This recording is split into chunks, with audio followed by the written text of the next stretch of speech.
केंद्र की मोदी सरकार ने वक्फ संशोधन कानून लागू कर दिया है और इसे लागू करने के बाद सभी को मानना बाध्यकारी हो गया है। लेकिन इसको लेकर देश के अलग अलग हिस्सों में अभी भी विरोध हो रहा है। पश्चिम बंगाल की अगर बात करें तो मुर्शिदाबाद में हिंसा शुरू हो गई है, तो वहीं कांग्रेस के सांसद इमरान मसूद ने कहा है कि अगर कांग्रेस सत्ता में आई तो एक दिन एक घंटे में इस कानून को वापस कर देंगे। वहीं 2 दर्जन से ज्यादा याचिकाएं सुप्रीम कोर्ट में लंबित हैं, जिस पर कल सुनवाई होगी। सीजेआई ने भी तमाम अर्जियों को एक साथ सुनवाई करने को कहा है। सीजेआई संजीव खन्ना की पूर्ण पीठ इस मामले पर सुनवाई करेगी, लेकिन इसकी क्या कानूनी वैधता है? इलाहाबाद हाईकोर्ट के तमाम अधिवक्ताओं का पैनल हमारे साथ मौजूद है। जो विद्वान अधिवक्ता है वो हमें इस बात की जानकारी देंगे कि आखिर कोई जब कानून केंद्र सरकार बनाती है तो किस तरह से देश के हर नागरिक को मानना बाध्यकारी होता है, क्या राज्य उसे नहीं मान सकता है। और जिस तरह की बयानबाजी इस मामले में हो रही है, जबकि लगातार केंद्र सरकार कह रही है, देश के प्रधानमंत्री नरेंद्र मोदी कह रहे हैं, गृह मंत्री अमित शाह कह रहे हैं कि यह कानून किसी भी तरह से अल्पसंख्यकों को के हितों को प्रभावित नहीं करेगा, बल्कि जो गरीब अल्पसंख्यक हैं उनके हितों को पूरा करेगा। जो वक्फ की संपत्ति है उसमें सुधार के लिए यह कानून लाया गया है, लेकिन उसके बावजूद इसमें राजनीति हो रही है। मामला सुप्रीम कोर्ट में पेंडिंग है, जिस पर कल सुनवाई हो सकती है। तो इलाहाबाद हाईकोर्ट के अधिवक्ताओं की क्या राय है, क्या विधिक राय है, हम उनसे जानेंगे। सीधे तौर पर हम आएंगे। अभिषेक जी, सबसे पहले आपके पास आते हैं। ये वो कानून है जिसको लेकर इस समय देश का माहौल गर्म है। सुप्रीम कोर्ट में कल सुनवाई होने जा रही है। क्या मानते हैं कि किस तरह से जो बिल को चुनौती दी गई थी ये वहां पर स्टैंड करेगा या नहीं करेगा?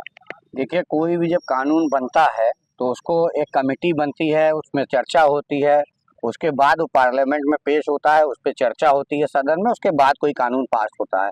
तो किसी भी कानून में मान लीजिए कोई बड़ा कानून नया पास हुआ है तो कुछ त्रुटियां हो सकती हैं। सुप्रीम कोर्ट अगर ये लोग गए हैं तो सुप्रीम कोर्ट ये देखता है कि ये जो कानून नया बना है ये संविधान में जो अधिकार जो दिए गए हैं किसी प्राइवेट पर्सन को या किसी जाति धर्म विशेष को, उसको कहीं से हर्ट तो नहीं कर रहा है। यही इतना देखेगी कि जो बेसिक स्ट्रक्चर जो कॉन्स्टिट्यूशन का उसके कोई विरोधाभास चीज तो नहीं है। पूरे कानून को आकलन करेगा। उसमें अगर उसको लगता है कि एक आध दो ऐसे सेक्शंस हैं या ऐसी धाराएं हैं जो संविधान विपरीत हो सकती है तो उनको स्पष्टीकरण या त्रुटिकरण करके उसको वापस उसको दे सकता है। सर, आपसे जानना चाहेंगे, प्रशांत कुमार जी अटल हैं आप, प्रशांत सिंह रिंकू जी हैं, आप ये बताइए कि किस तरह से जो है इस पूरे मामले में जो याचिकाएं दाखिल हुई हैं, अभी बिल को यहाँ पर चुनौती दी गई जिस पर कल सुनवाई हो सकती है, क्या संभावना इसमें बनती है कानूनी नजरिए से अगर हम देखें तो? देखिए, वक्फ संशोधन अधिनियम जो आया है समवर्ती सूची में है। इसमें केंद्र सरकार राज्य सरकार दोनों कानून बना सकते हैं, लेकिन केंद्र सरकार द्वारा बनाया गया कानून जो है वो पूरे भारतवर्ष में लागू होगा। संसद द्वारा बनाया गया कानून जो है सर्वोच्च कानून होता है। अब ये कानून बन चुका है।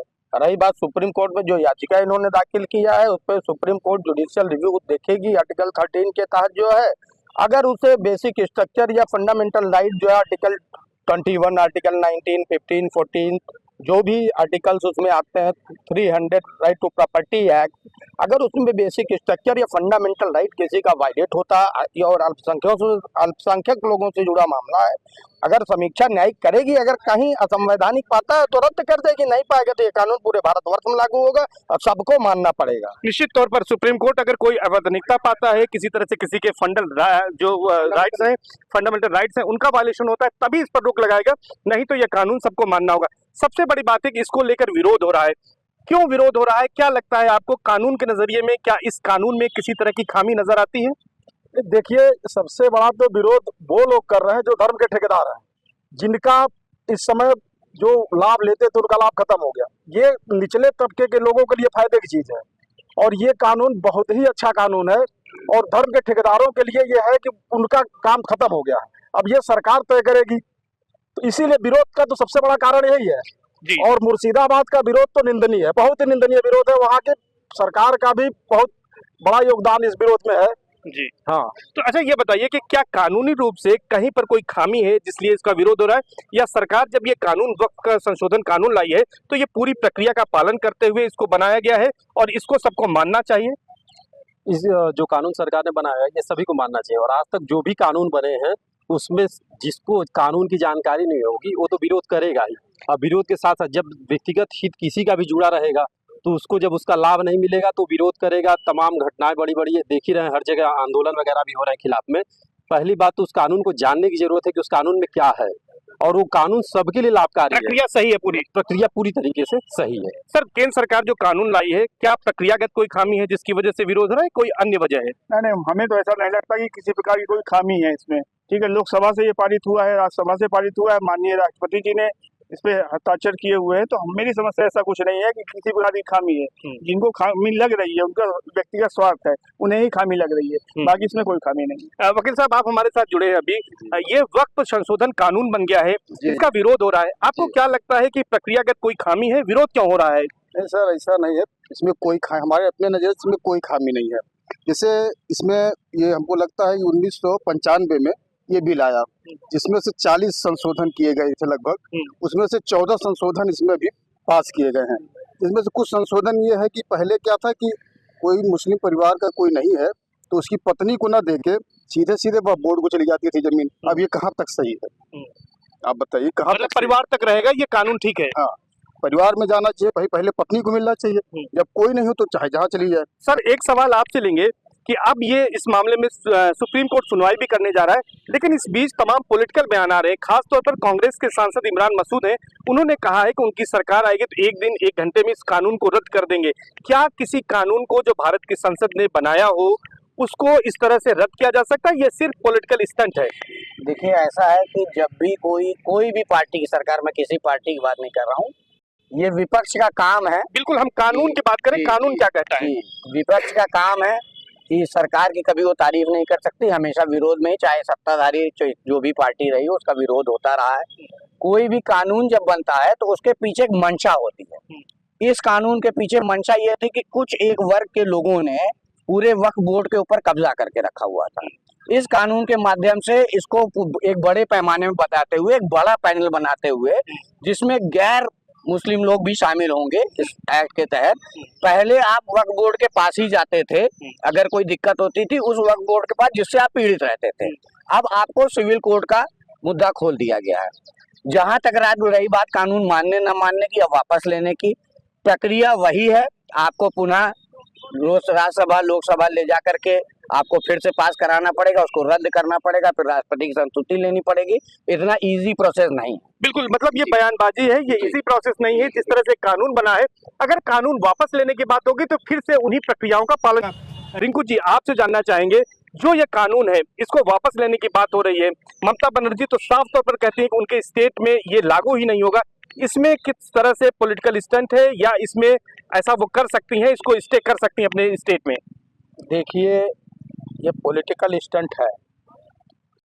विरोधी पार्टियां कभी नहीं चाहेंगे कि भारतीय जनता पार्टी अल्पसंख्यकों में अपना जो है जनाधार बढ़ा पाए, इसलिए ये लोग विरोध कर रहे हैं। इसके पहले भी धारा 370 अनुच्छेद 35A अनुच्छेद नहीं 35A जो भी कानून हुआ, सुप्रीम कोर्ट में वैधता की चुनौती दी गई, सारी रिट पिटीशन खारिज हो गई।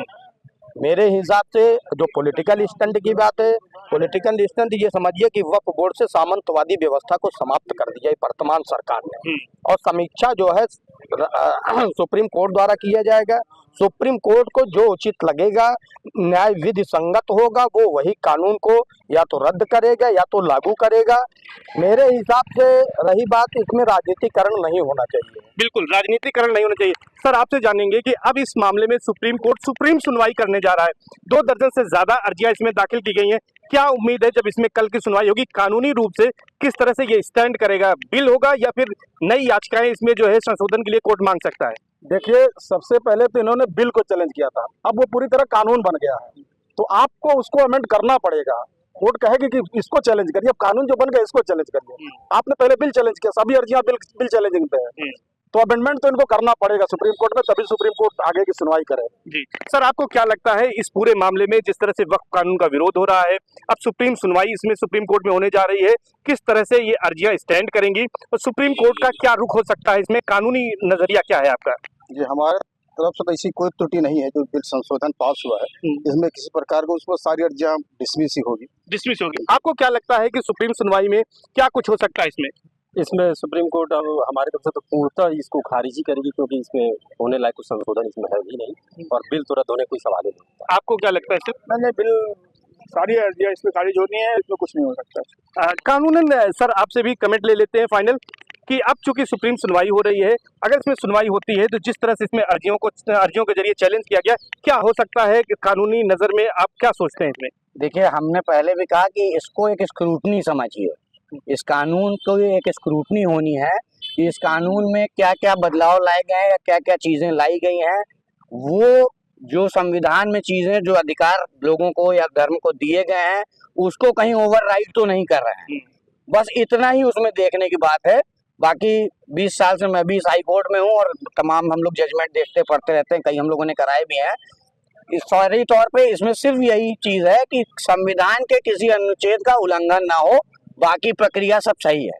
सर, आपको भी लगता है कि सुप्रीम कोर्ट में तमाम जो अर्जियां हैं वो खारिज हो जाएंगी? देखिए, ये तो सुप्रीम कोर्ट के ऊपर निर्भर करता है। अगर आपका फंडामेंटल राइट जो है, अल्पसंख्यक मामलों का फंडामेंटल राइट अगर कोई बेसिक स्ट्रक्चर को टच करता है, सुप्रीम कोर्ट इंटरफियर कर सकता है। अगर वो जुडिशियल रिव्यू में कोई गलती नहीं पाता तो रिट पिटीशन तुरंत खारिज कर देगा। तो निश्चित तौर पर इलाहाबाद हाई कोर्ट के जो तमाम अधिवक्ता हैं, इनकी ये राय है कि जो ये कानून बनाया है केंद्र सरकार ने, ये प्रक्रियाओं का पालन करते हुए ये कानून बनाया गया है, जो कि देश के हर नागरिक को के लिए मानना बाध्यकारी है। और इसके साथ साथ जो इसमें तमाम राजनीतिक दल ऐसे बयानबाजी कर रहे हैं कि इस कानून को सत्ता में आते ही तुरंत वो खत्म कर देंगे, ऐसा भी नहीं किया जा सकता है। अधिवक्ताओं का ये कहना है जो प्रक्रिया कानून बनाने के लिए अपनाई गई थी, वही प्रक्रिया फिर से अपनाई गई है। जहां तक सुप्रीम कोर्ट में इस बिल को चैलेंज करने की बात है, अधिवक्ताओं का ये कहना है, कानूनी राय ये है कि इस मामले में अगर संविधान के किसी अनुच्छेद का वायलेशन होगा या फिर किसी भी धर्म विशेष के फंडामेंटल राइट्स का वायलेशन होगा, उसी स्थिति में सुप्रीम कोर्ट इसमें हस्तक्षेप कर सकती है। इसके साथ साथ अगर कानून में कहीं पर किसी तरह की कोई खामी होगी तो उसको वापस भेज सकती है सुधार के लिए, लेकिन कानून पूरी तरह से रद्द होगा ऐसा अधिवक्तागण नहीं मानते हैं। उनकी कानूनी राय यही है कि तमाम जो अर्जियां हैं वो चूंकि बिल को चैलेंज की गई है, उसे संशोधन के लिए सुप्रीम कोर्ट भेज सकता है और इसके साथ साथ इस मामले में तमाम अर्जियों को सुप्रीम कोर्ट खारिज कर सकता है और यह कानून बना रहेगा और देश के सब नागरिक को यह मानने के लिए बाध्यकारी होगा।